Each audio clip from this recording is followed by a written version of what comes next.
Bonjour, mesdames et messieurs, c'est Monique Lemay qui vous parle. Bienvenue à cette toute nouvelle émission « Née pour servir ». Dans cette émission, nous aurons le plaisir de découvrir des hommes, des femmes qui sont nés pour servir, des hommes et des femmes qui, à travers leur hobby ou leur carrière, utilisent les nombreux talents que Dieu leur a donnés pour servir l'humanité. Alors qu'ils soient comptables, programmeurs, médecins, avocats, cinéastes, dentistes, secrétaires, la liste s'allonge presque à l'infini. Ils se servent de leurs talents naturels, ils se servent de leurs compétences professionnelles ou artistiques, non seulement pour le plaisir d'un hobby ou l'exercice d'une carrière, mais encore pour toucher le cœur des gens qu'ils côtoient jour après jour à travers elles. Mais comment s'y prennent-ils? Quel impact ont-ils sur autrui? C'est ce que nous allons découvrir ensemble au cours de cette émission. Sans plus attendre, nous accueillons notre invité d'aujourd'hui. C'est le docteur Yvon Grondin. Yvon Grondin est chiropraticien, mais il s'intéresse aussi avec passion, je dirais, à la santé globale et à la nutrition. Il est marié et père de 5 enfants. Bonjour Yvon. Bonjour. Yvon, vous êtes chiropraticien depuis de nombreuses années maintenant, mais en fait, depuis combien d'années? Même si j'ai l'apparence très jeune, ça fait quand même 41 ans que je suis en pratique. Et avec les 4 années d'études auparavant, ça fait 45 ans que je suis maintenant dans le domaine de la santé naturelle, dans le domaine chiropratique. 45 ans, c'est tout un cheminement, c'est une vie. C'est une vie. Il y a bien des gens qui, après cette période de temps-là, ont pris leur retraite puis se reposent. Moi, pour moi, il n'est pas question de me reposer. C'est pas votre cas. J'aime trop ça. Aussi longtemps que Dieu va me donner la force que je vais être capable, je vais continuer de le faire. C'est formidable, ça. Yvon, Thomas Edison a dit un jour ceci.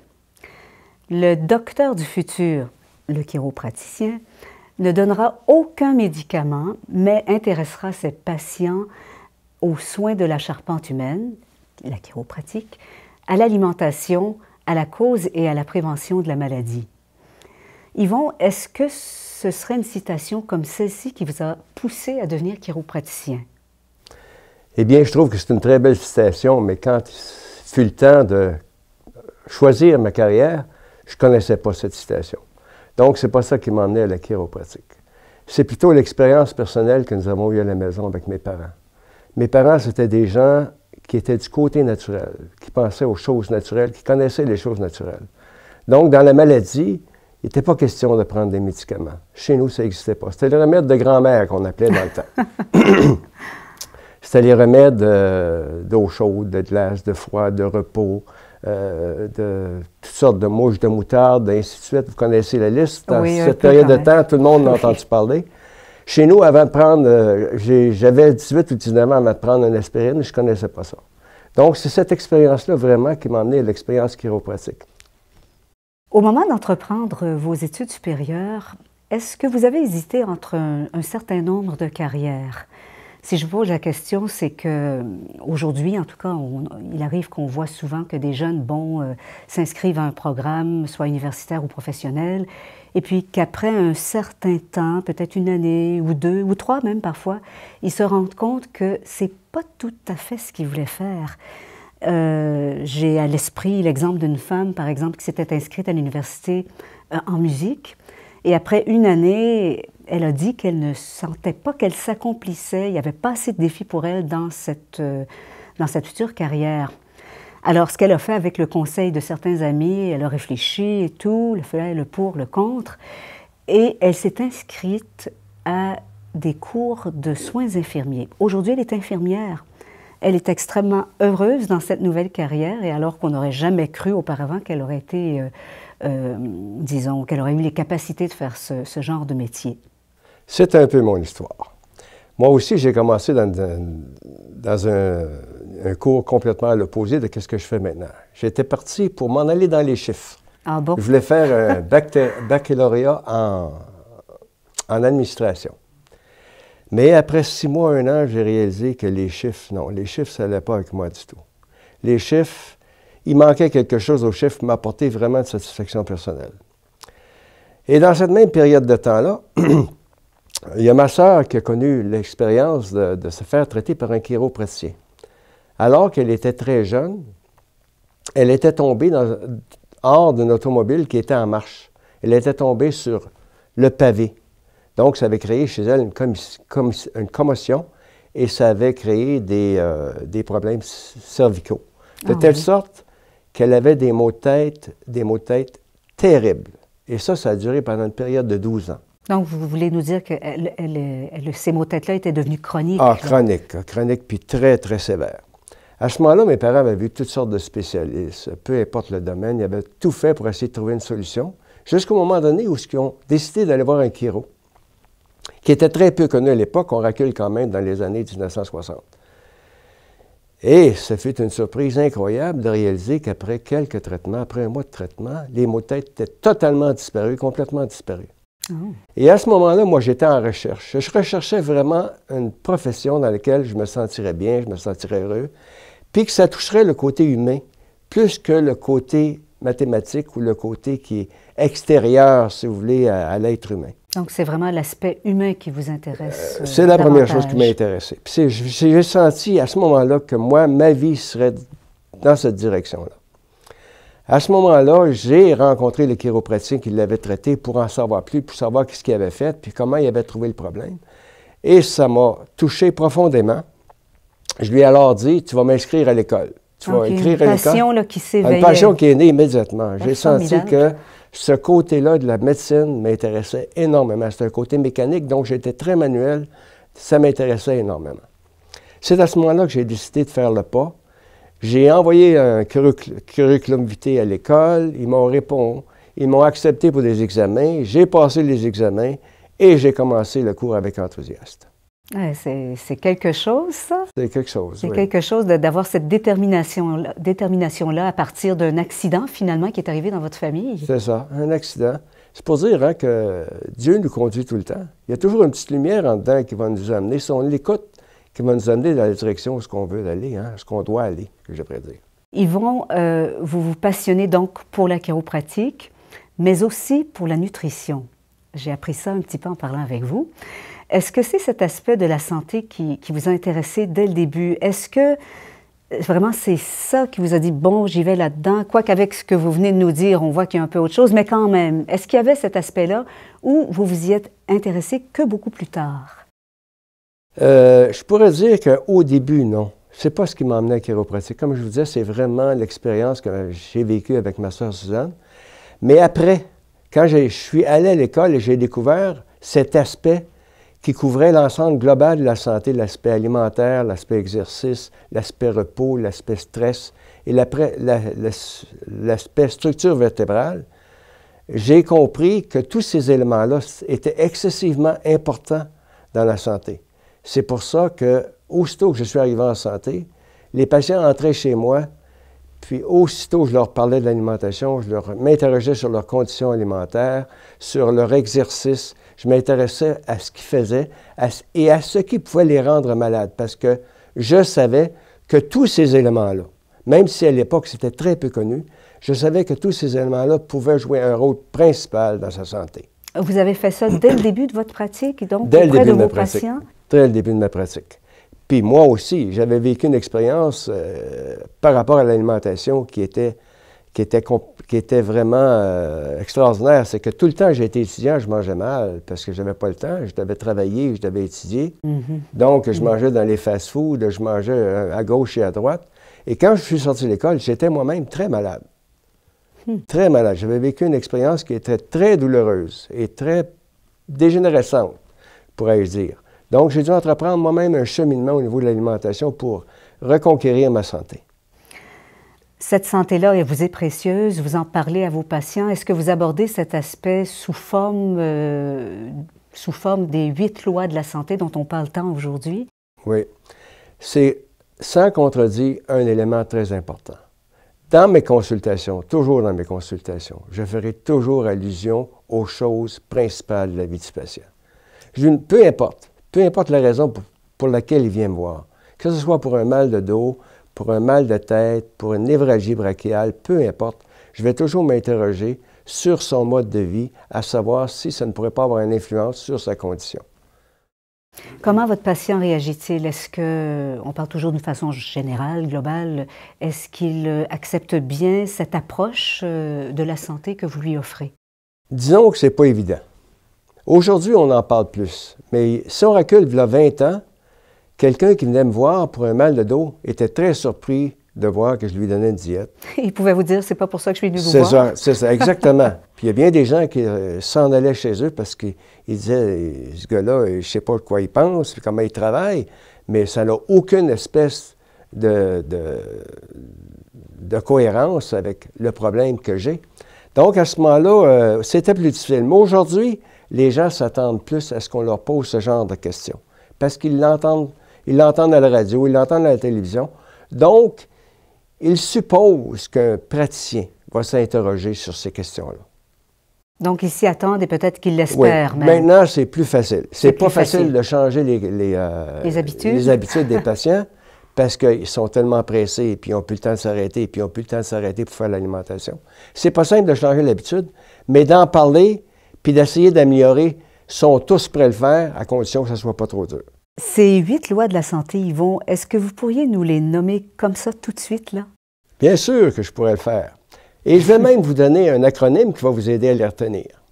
Santé de fer. Santé de fer. Santé de fer. C'est assez facile à retenir, hein? Oui, oui. Le S veut dire soleil. Le soleil est très important pour la santé. Vous le saviez?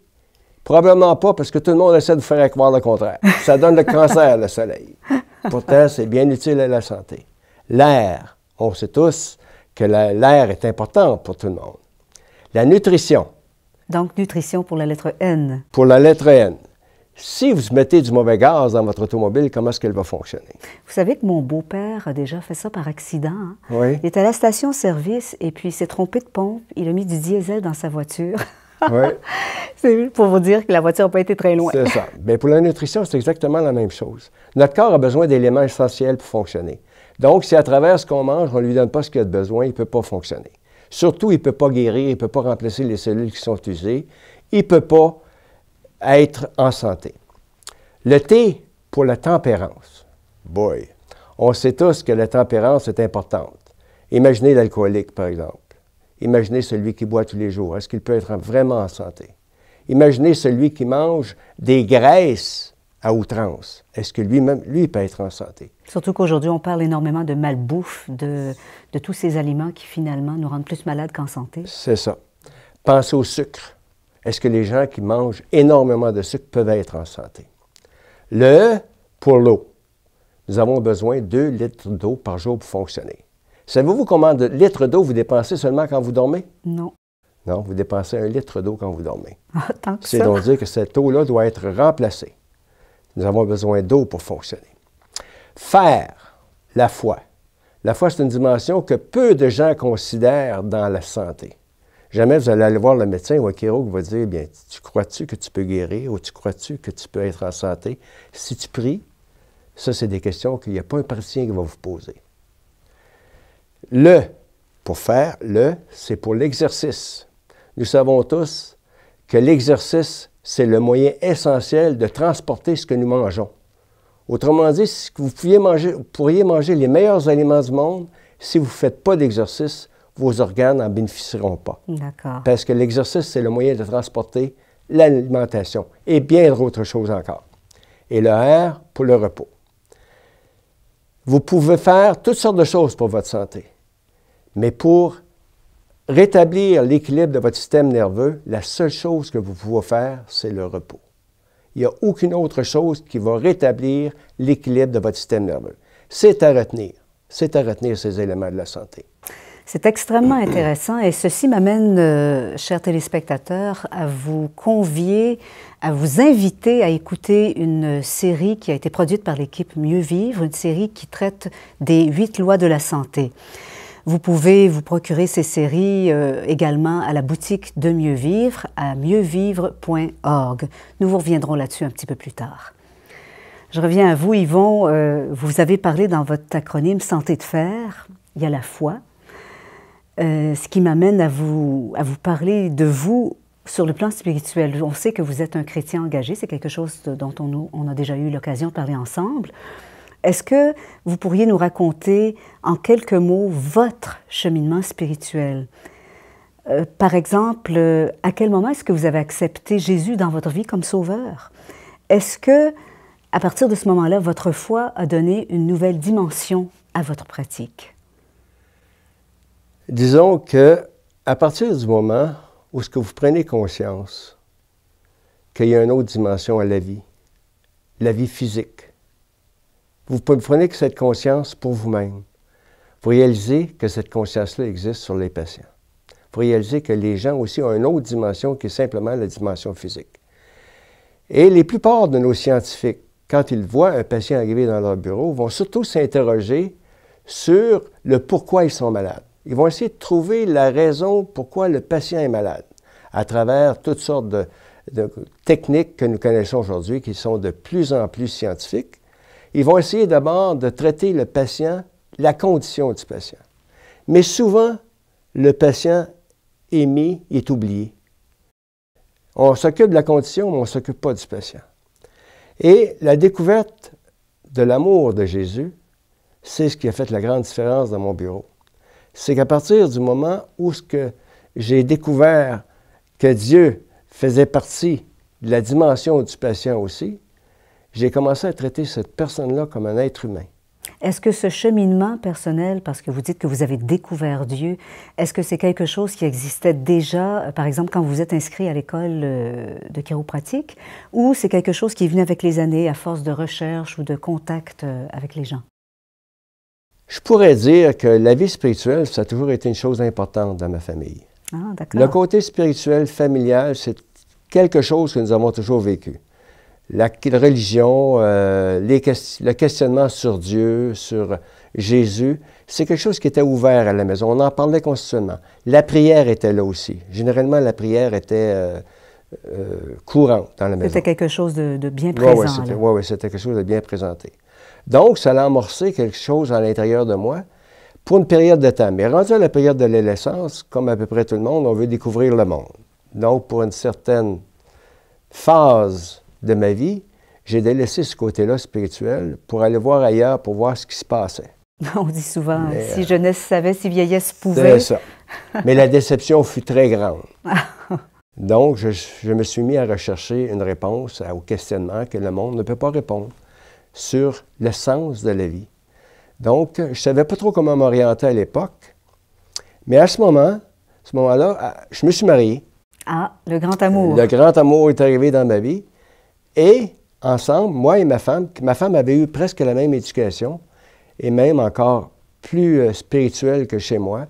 Donc, ensemble, on sentait qu'il y avait un besoin là, puis on a commencé à cheminer ensemble, spirituellement, en essayant de trouver des réponses à nos questionnements à travers la spiritualité.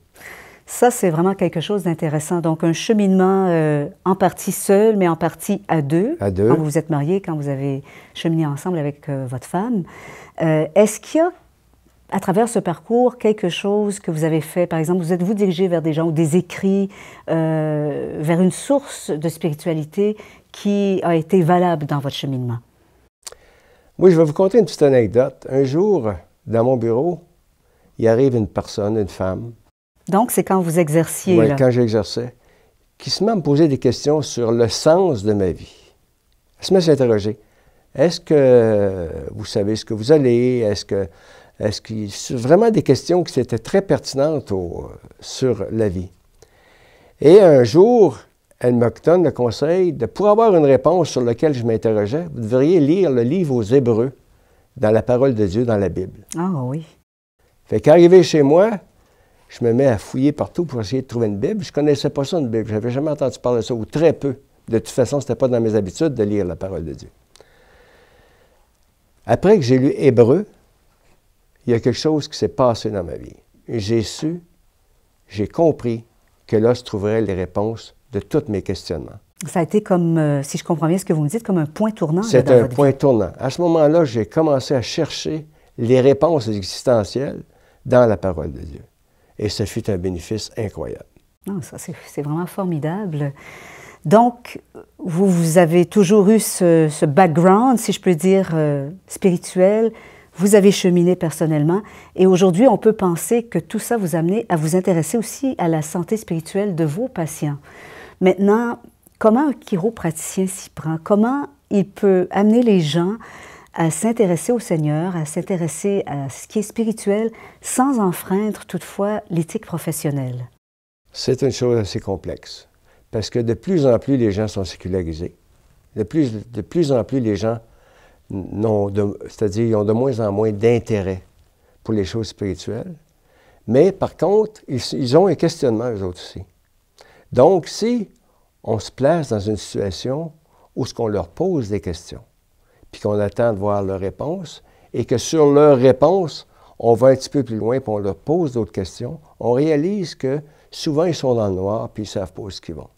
Mais à ce moment-là, quand viendra le moment de leur donner des conseils, de leur dire, bien, tu devrais regarder telle chose, ça va dépendre de l'attitude qui va se développer entre le praticien et la personne qui est là. C'est pas facile. Je vous dirais que c'est pas facile parce qu'aujourd'hui, pour vous conter une autre anecdote, j'avais une Bible dans ma salle d'attente à un moment donné, puis il y a un patient qui m'a fait une crise parce qu'une Bible était dans la salle d'attente. Vous ne devriez pas avoir ça là. J'aurais eu à peu près n'importe quoi d'autre. J'aurais pu avoir, je pense, des magazines pornographiques, divers. Puis je pense qu'il n'y aurait pas eu la même expression. C'est difficile aujourd'hui. Mais par la compassion, par l'empathie qu'on démontre envers le patient, les patients s'interrogent. Les patients nous posent des questions. Puis les patients veulent savoir aussi. Moi, je me dis toujours que c'est dans l'être humain ce questionnement-là. Puis il faut y aller avec un dosage minimum, c'est sûr. Parce que quand on demande aux jeunes aujourd'hui s'ils connaissent Jésus, ils ne savent même pas de quoi on parle. Fait que on part de loin. Fait que c'est quelque chose de pas facile. Mais disons qu'à travers la disposition du bureau, comme dans la salle d'attente, par exemple, j'ai mis des films qui nous montrent l'aspect de la création, qui montrent des animaux, qui montrent des choses qu'on ne peut pas voir à moins de vraiment s'y intéresser, mais des choses qui surprennent les gens, qui surprennent les gens dans le sens qu'ils voient que la création est grande, puis ils voient qu'il y a beaucoup de choses qu'ils ne connaissent pas. Puis automatiquement, ça les amène eux aussi à un questionnement. Donc, c'est quelque chose de nouveau, parce que normalement, quand on est dans une salle d'attente, on n'a pas d'écran, on se contente, comme vous dites, d'un petit magazine là, pour passer le temps. Alors, vos patients, quand ils arrivent dans votre bureau, ils ont ce plaisir, si je puis dire, d'attendre en voyant quelque chose d'agréable. C'est ça. Puis c'est unique. Hein? Il n'y a pas personne. Tous les patients mentionnent cet aspect-là du bureau. Ils trouvent ça excessivement intéressant. Une approche qui est intéressante. Donc, ils réagissent très bien à ce genre d'approche que vous avez adoptée. Puis seulement que dans la feuille d'introduction, quand le patient arrive chez moi pour la première fois, dans ma feuille d'introduction, il y a un questionnement, savoir leur nom, leur adresse et tout ça. Mais il y a un aspect aussi que je dévoile, ce que je vais faire pour eux, qui leur montre un aspect spirituel, un aspect de contact humain qu'ils ne voient pas sur d'autres feuilles d'introduction. Fait que tous les gens qui arrivent dans le bureau me parlent toujours « Ah, c'est important, c'est fun cette dimension-là que vous me parlez ici. » Parce que c'est des choses qu'ils ne voient pas. Parce que en étant praticien, croyant, nous savons que l'être humain, la personne qui est en avant de nous, c'est pas n'importe qui. Non. C'est Jésus. Et cette personne-là, nous devons la traiter comme il se doit. Comme il se doit, ça avec tous les soins, tous les égards, tous les aspects de sa personne, finalement, doivent être considérés. C'est ça. Parce qu'on peut considérer facilement la maladie chez un patient, mais on ne pourra jamais considérer la façon que cette maladie-là influence tout son comportement. C'est en train de le briser. Imaginez-vous que vous avez une douleur à la tête là, qui est constante. Vous ne pouvez pas faire rien sans que cette douleur soit là. Imaginez-vous comment est-ce que l'influence que ça a dans votre vie. Puis qu'est-ce que j'essaie de voir chez le patient, puis leur faire des démonstrations, c'est que je suis intéressé à leur mal de tête, mais je suis intéressé aussi à ce que ça fait dans leur vie. Puis je leur parle de qu'est-ce que ça fait dans leur vie. Puis ça, c'est une dimension surprenante pour eux. Est-ce qu'il arrive que dans toute cette démarche que vous avez avec vos patients, certains vous demandent de prier avec eux? Ça m'est arrivé à peu près 4-5 fois en pratique. Mais moi, je leur dis toujours, je vais prier pour vous. Je leur dis, ça, c'est constant. C'est constant. Donc, ils savent, déjà, s'ils ont un élément de foi, ils savent qu'ils ont une réponse chez vous, que quelqu'un va penser à eux dans ses prières. C'est ça. Et c'est une chose que je fais tous les jours aussi avant de commencer ma journée de prier pour mes patients.